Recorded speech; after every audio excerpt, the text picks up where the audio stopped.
사랑합니다, 성도 여러분. 목요일 아침 냉천골의 아침 말씀 묵상 시간, 오늘도 은혜 주시고 복 주실 하나님을 기대하고 사모하면서 말씀 보십시다. 히브리서 6장으로 갑니다. 히브리서 6장 1절부터 8절 말씀. 히브리서 6장 1절에서 8절 말씀입니다. 그러므로 우리가 그리스도의 도의 첩을 버리고 죽은 행실을 회개함과 하나님께 대한 신앙과 세례들과 안수와 죽은 자의 부활과 영원한 심판에 관한 교훈의 틀을 다시 닦지 말고 완전한 대로 나아갈지니라. 하나님께서 허락하시면 우리가 이것을 하리라. 한번 빛을 받고 하늘의 은사를 맛보고 성령에 참여한 바 되고 하나님의 선한 말씀과 내세의 능력을 맛보고도 타락한 자들은 다시 새롭게 하여 회개할 수 없나니, 이는 그들이 하나님의 아들을 다시 십자가에 못 박아 드러내놓고 욕되게 함이라. 땅이 그 위에 자주 내리는 비를 흡수하여 밭가는 자들이 쓰기에 합당한 채소를 내면 하나님께 복을 받고, 만일 가시와 은근키를 내면 버림을 당하고 저주함에 가까워 그 마지막은 불사름이 되리라. 아멘. 이제 어제까지 살펴본 히브리서 4장 말씀에서부터 5장 말씀들을 기억하면서 이제 6장으로 왔는데, 2절에 중요한 말씀이 있어요. 세례들과 안수와 죽은 자의 부활과 영원한 심판에 관한 교훈의 틀을 다시 닦지 말고, 그 다음 완전한 대로 나아갈지니라. 완전한 대로 나아갈지니라. 이것이 핵심이에요. 예수 그리스도 안에서 완성됐거든요. 예수 그리스도 한 분이면 충분하거든요. 그러므로 우리가 자꾸 실패하여 애굽으로 돌아가려고 하지 말고, 그냥 이 땅에서 더 이상 고민 없고 걱정 없고 내 마음대로 살고 싶다는 것으로 고집 부리지 말고 예수님 안에서 성령 충만함으로 하나님의 자녀로 자라가자라고 말씀합니다. 그 완전한 데까지 자라가자. 이제 또 그 이야기를 하고 있습니다. 이것이 계속되는 거예요. 같은 이야기의 반복인 것 같지만 계속 히브리서가 이 이야기를 해요. 그래서 11장 가면 뭐 믿음장 아닙니까? 믿음의 사람들을 예를 들어서까지 똑같은 이야기 하는 거예요. 아브라함과 이삭과 야곱과 요셉과 다윗과 이사야와 같은 사람들, 수많은 사람들의 예를 들면서 그들 봐라. 그 삶에 고난이 있고 어려움이 있었어도, 특히 선지자들 봐라. 그렇게 힘들고 순교를 당하면서까지도 이 하나님이 일을 이루셨고 하나님의 길을 쫓아갔다. 완전한 대로 나아갔다. 그러니 이 믿음의 삶을 살아야 된다 라고 히브리서는 1장부터 마지막 13장까지 계속해서 이야기를 하고 있습니다. 그래서 저도 이 말을 반복하는 것 같지만 이것이 성경이 우리에게 알려주는 중요한 내용이기 때문에 그것이 힘든 일이 아니라, 우리 성도들 중에 이 말씀을 들으며 한 사람이라도 변화될 수 있다면, 새로워질 수 있다면, 진짜 완전한 대로 나아간다면 그것보다 더 귀하고 복된 일이 없다라고 저는 믿습니다. 성도 여러분, 현실의 어려움을 어떻게 이해하고 있습니까? 구원이 무엇이며 하나님이 나에게 무엇을 목적하고 계시며, 그리고 나의 실력은, 영적인 실력은 어느 정도인가 한번 생각해 봐야 됩니다. 우리는 어디쯤 와 있을까요? 혹시 지금 있어도 그만, 없어도 그만인 존재로 살고 있지는 않습니까? 하나님, 제가 특별히 유인이 될 수 있겠어요? 이 정도에서 그냥 그만두세요.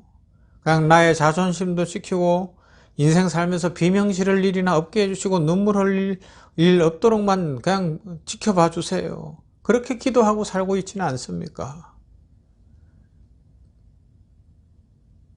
그냥 예수 믿으니까, 교회에서 계속해서 한 생명 전도하자 그러니까 예수 안 믿는 가족이나 친구들에게 너도 예수 좀 믿어라, 그 정도는 할 수 있다라고 생각하고 있지는 않습니까? 그런데 한번 뒤집어서 생각해 보십시다. 우리가 있어나 마나한 존재, 어쩌다가 교회에서 자꾸 담임 목사가 강조하니까 예수 안 믿는 가족이나 신앙생활 등한히 하는 사람들이나 아니면 친구들에게 야, 너도 교회 한번 와봐, 그렇게 하는 수준으로 살라고 우리를 위하여 독생자를 보내셨으며 예수님이 그렇게 살라고 우리에게 십자가의 은혜를 주셨을까요? 분명한 것은 하나님이 목적하신 자리에 마침내 우리가 이를 때까지 하나님은 포기하지 않으실 거라는 겁니다. 시편을 한번 보세요. 다윗이 쓴 시편들을 보면 거의 다 비명이에요. 몰랐을 때 지은 죄에 대해 회개하고 비명 지르는 것도 있지만 알고 난 다음에도 비명을 질러요. 왜요? 하나님은 우리를 훌륭해지고 위대해지고 거룩해져야 하도록 이끌어 가시기 때문에 그 과정에서 실패하면서 하나님의 은혜를 알고 또 알면서 다윗은 계속해서 하나님 앞에 감사 찬송하기도 하고 비명을 지르기도 하고 그러는 모습을 발견할 수가 있습니다. 이것이 하나님께서 다윗을 향하여 가지신 계획이었고 이루시는 일이었어요. 마찬가지로 하나님은 우리 한 사람 한 사람을 향하여서 동일하게 계획을 갖고 계십니다. 이 일은 포기되지 않는 거예요. 우리가 그 일이 완성될 때까지 죽을 수도 없을 거예요. 극단적으로 표현하면 그래요. 하나님은 우리를 마침내 빚어내시고야 말 겁니다. 도망가고 있는 듯 없는 듯 살려고 하고 육신적 자존심이나 지키려고 하면요, 겉으로는 어떨는지 모르나 속으로는 아주 힘들 거예요. 그냥 교회에서 전도하자 그러고 추수감사주일이 온다고 하는데 귀찮아 죽겠고 안 했으면 좋겠다 하는 마음으로 대충 넘어가려고 하면 겉으로는 어떨는지만 속 내면은 하나님께서 우리를 달달달달 볶아내실 거예요. 왜요? 그것이 우리로 하여금 하나님의 사람 되는 과정이기 때문에 그렇습니다. 하나님은 반드시 우리를 바꾸실 거예요. 하나님 이길 자신 있으시면 그냥 계속해서 뒷걸음질 칠 수 있기를 바랍니다. 그러나 빨리 포기하는 게 좋아요. 하나님을 이길 수 없습니다. 하나님은 우리를 반드시 항복시키시고 새롭게 빚어 가실 겁니다. 하나님께서 내 마음에 깨닫게 하시는 것, 내 양심에 깨닫게 하시는 것, 나를 돌아보게 하시는 것이 있으면 얼른 돌이키면 더 큰 복을 받고 빨리 복을 받고 축복 가운데 평강을 누리게 될 줄로 믿습니다. 본문에 앞에서도 잠깐 언급했던 중요한 경고가 등장하죠. 4절부터 보면 한번 빛을 받고 하늘의 은사를 맛보고 성령에 참여한 바 되고 하나님의 선한 말씀과 내세의 능력을 맛보고도 타락한 자들은 다시 새롭게 하여 회개할 수 없나니 이는 그들이 하나님의 아들을 다시 십자가에 못 박아 드러내놓고 욕되게 함이라 말씀합니다. 그래서 어떤 이들은 이것에 대해서 참 힘들어 하는데 히브리서의 지필 의도를 생각해 봐야 돼요. 몇 번 강조하지만 초대교회 당시에 고난 가운데 있는 성도들에게 한 이야기예요. 로마의 압제와 현실의 핍박과 숱한 어려움 속에 있는 그들에게 진짜 예수 믿었냐? 빛을 봤냐? 돌이키면 끝이다 라고 이야기하고 있는 거예요. 여러분 진짜 예수님 믿습니까? 예수님이 구주이심을 믿고 예수님이 진짜 믿어집니까? 그러면 돌이킬 수 없다는 것을 기억해야 됩니다. 만약에 교회에 열심히 출석하고 꽤 다녔지만 돌이켰다면 구원의 복음을 들었고 하나님의 은혜를 알았고 뭔가 했는데 돌이켰다면 다시 기회가 없을 수도 있어요. 있을 듯 하지만 하나님이 구원의 문을 닫으실 수도 있다라는 것으로 해석해도 틀리지 않을 거예요. 그래서 우리는 우리의 사랑하는 자녀들이나 가족들이나 일가나 친척들이나 동료들을 위해서 복음을 전해야 되는 거예요. 이 구원의 길에서 떠나면 안 되기 때문에 그렇습니다.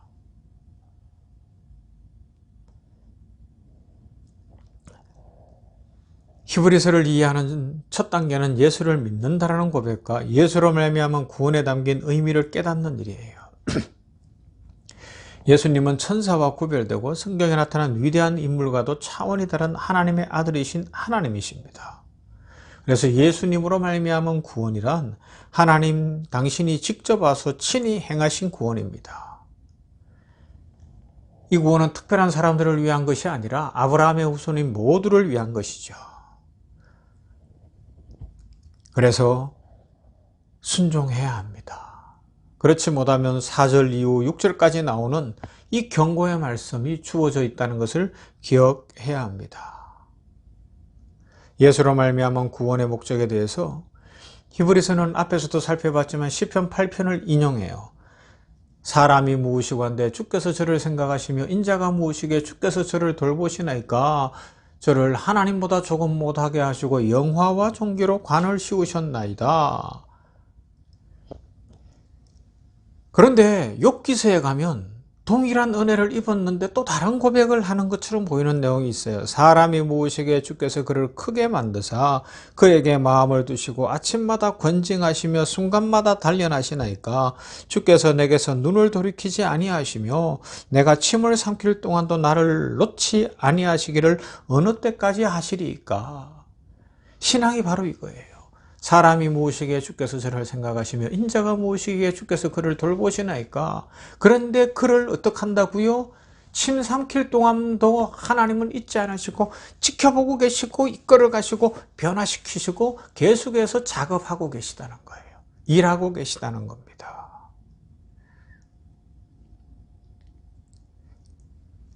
이 과정을 견디지 못하여서 이스라엘 백성들은 가나안 땅에 들어가서도 실패합니다. 내일도 살펴보겠지만 그것이 뭐로 나타났어요? 우상 숭배로 나타납니다.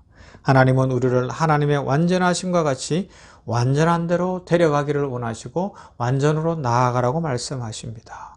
이 일을 이루는 것이 이스라엘과 오늘 우리가 감당해야 될 사명입니다. 이 길을 갈 때에 대제사장이신 예수 그리스도께서 우리를 도우십니다. 그러므로 오늘도 우리가 가야 할 길을 생각하며 믿음으로 나아가십시다. 여러분, 빛을 받았습니까? 구원의 빛을 받았습니까?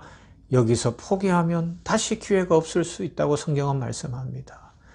힘들고 어려워도 이 구원의 길에 들어섰으니 끝까지 가보십시다. 하나님이 만들어내시는 새 사람, 하나님이 만드시는 축복의 사람, 하나님이 주시는 그 은혜를 누리는 자리까지 나아가는 복되고 아름다운 인생 되시기를 주님의 이름으로 축원합니다. 사랑과 은혜가 풍성하신 하나님 감사합니다. 오늘 이 아침에 말씀 주셨으니 감사합니다. 이제 히브리서 6장을 봅니다. 계속해서 히브리서는 믿음이 무엇이냐? 예수님을 믿는 것이 무엇이냐?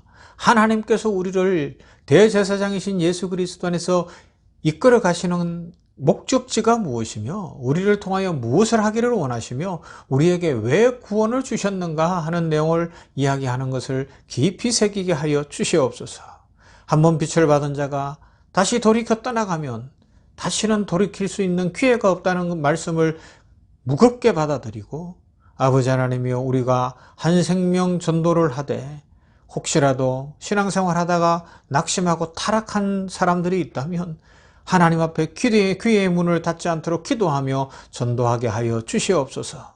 아이고 조금 더 나이 들어서 믿겠지 뭐 살다가 믿겠지 뭐 그러나 결국은 문이 닫힐 수 있다는 위기감을 갖게 하여 주시옵시고 전도할 수 있도록 은혜 더하여 주시옵소서.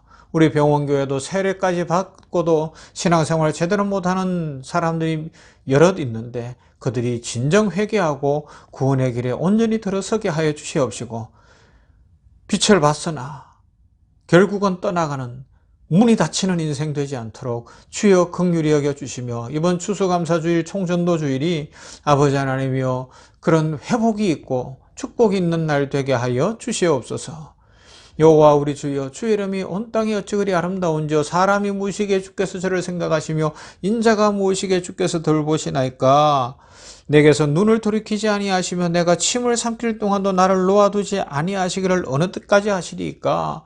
이 믿음의 과정의 깊이를 알고 하나님 손 붙잡고 기뻐하며 감사하며 걸어가는 우리들 되게 하여 주시옵소서. 효산의료재단 생명원 공동체에 복 주시고 설립 56주년을 맞이하는 이달에 하나님 이 병원의 경영과 진료 위에 축복하시고 나아가야 할 앞길을 열어주시옵시며 모든 의사간호사 진료진 행정직원들 위해 축복하여 주시어서 전인적 의리와 성경으로 생명사랑을 실천하여 하나님 나라를 이 땅에 구현하기에 부족함이 없도록 복내려 주시옵소서. 예수님 이름으로 기도하옵나이다. 아멘. 503장 찬송합시다. 세상 모두 사랑 없어.